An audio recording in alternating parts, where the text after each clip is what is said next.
is up, guys? How are you all doing? I'm doing great, thanks for asking. And what do I have here with a quick little video where I want to talk about one thing only, and that is YouTube and some of the things that they're changing and some new things that they're trying to bring about, which mainly includes video games and video game content on YouTube. However, there is one other thing that I wanted to mention in that regard, which isn't video game related specifically, but I just thought it was a cool little neat idea, which I actually don't know why they haven't done this already up to this point and it's taken them this long to do it. However, I'm talking about the audio library. I mean, YouTube has always had an audio library, which includes things like non-copyrighted music, which you could use in the background of your videos, which is a very cool feature.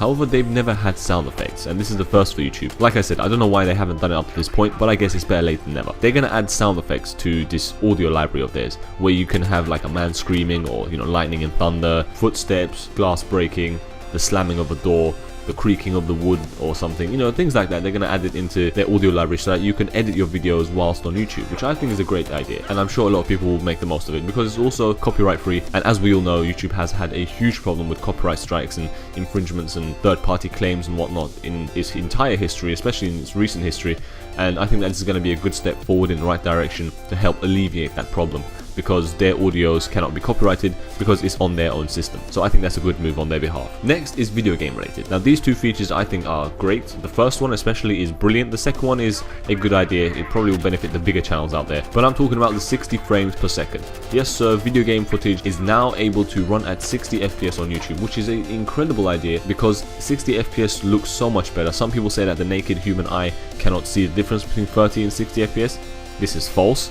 If you watch a 30 FPS video and a 60 FPS video, you will see the difference, and in fact you will actually feel dizzy, maybe a little bit sick, and maybe need to lie down because you're not used to seeing 60 FPS on videos. It's going to be that much of a difference, I guarantee you. So when that comes about, stay tuned for 60 FPS videos on my channel as well, because I cannot wait to deliver that, because it's genuinely going to look awesome. However, it may take some time to get used to, because like I said, not everyone's going to be able to take it. It is really going to make you feel weird and kind of dizzy and give you this kind of shell shocked effect because everything's moving but the blurriness is taken away. The 30 FPS videos look like they're 60 or look like they're more FPS than what they are because of a blurry effect, like a bloom effect, which is basically a mini transition from frame to frame. But with the 60 FPS videos, that's taken away. It's all clear, crisp and sharp and to the point, and you can see each frame individually, and it kind of moves and transitions smoothly and seamlessly, and so the naked eye isn't really used to that. However, you'll definitely be able to see the difference, and I'm hugely excited for this feature. Like I said, better late than never, I suppose, but at least they're trying to fix their problems and add these new features. But some of you guys may not know about this. Some people who are new on YouTube, especially you new kids on the block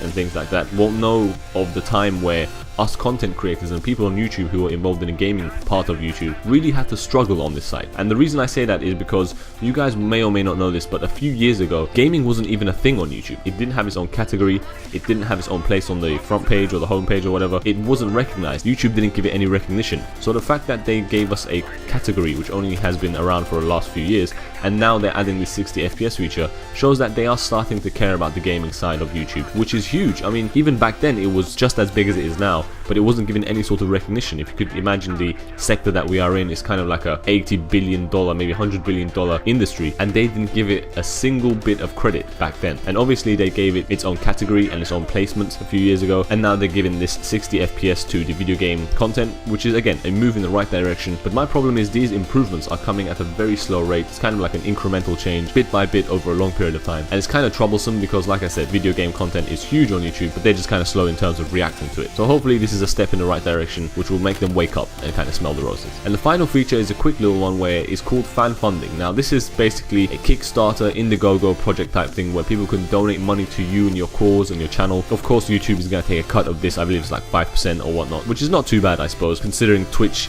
takes 50% of subscriptions, which is like a $5 subscription, and $2.50 goes to Twitch themselves and $2.50 goes to the content creator, so that's a bit steep. Therefore, I guess 5% isn't too much. However, they do want to make money for themselves as well through each transaction, which is understandable because they're providing us with this service. However, like I said, this isn't really going to be something for the small channels. It's really not going to affect them at all. This fan funding thing is basically where people can donate money to the channel or to the person running the channel, and YouTube just takes a cut from that transaction and makes it into profit. But people can actually override this entire feature by just handing out donations to people's PayPal accounts. So I don't know why this would be a useful feature. It is a cool idea, don't get me wrong, I like the idea, but it's not going to affect many people in many ways, and it's definitely something that could be easily overlooked and bypassed. So yeah, those are my opinions and thoughts on the matter. Let me know what you think. Do you agree with this move? Do you disagree? What do you think about at 60 FPS for videos in terms of video games? And will you ever actually use the audio library for sound effects? You can leave the video a like or a dislike, that's perfectly fine.